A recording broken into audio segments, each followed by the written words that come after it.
আর একখান অনুরোধ, ওনারা যারা দালাল ধরি মালয়েশিয়া যাবে লাই চেষ্টা করেন বৈঠকক্ষণ, ওনারা কোনোদিনও মালয়েশিয়া যাবে লাই চেষ্টা করিবেন দালাল ধরি।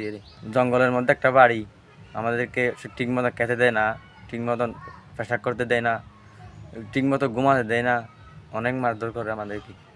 আর বাড়ি উত্তর সিপাহীর পাড়া মহিষকালী। তো আমাদের একটা পাড়ার প্রতিবেশী আমাদেরকে মালয়েশিয়া নেওয়ার জন্য বলছিল, আমরা যাওয়ার জন্য রাজি হয়েছিলাম। আমরা যাওয়ার সময় আমাদের বাড়ির মধ্যে কাউরে আমরা বলি নাই তা হয়তো আমাদেরকে কক্সবাজার নিয়েছিল।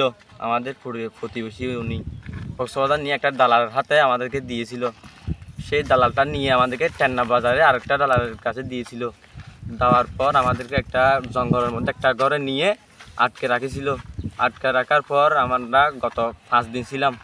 5 দিনের মধ্যে আমি এই 3 দিন পর আমার পেটে অসুখ তুলে আমি অনেক 2 দিন গিয়েছিলাম ওই রুমের মধ্যে।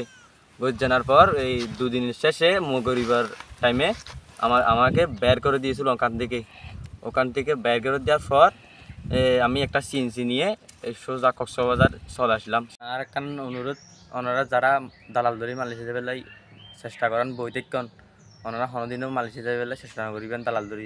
জঙ্গলের মধ্যে একটা বাড়ি, আমাদেরকে ঠিক মতো খেতে দেয় না, ঠিক মতন পেশাব করতে দেয় না, ঠিক মতো ঘুমাতে দেয় না, অনেক মারধর করে আমাদেরকে। হ্যাঁ, আমি বলছি ভাইয়া তোমরা চিন্তা করবো না, আমি বাড়িতে গেলে যে কোনো প্রকারে তোমাদেরকে নিয়ে যাওয়ার জন্য বাড়িতে চেষ্টা করব, ওই কথা বলে আমি চলে আসলাম।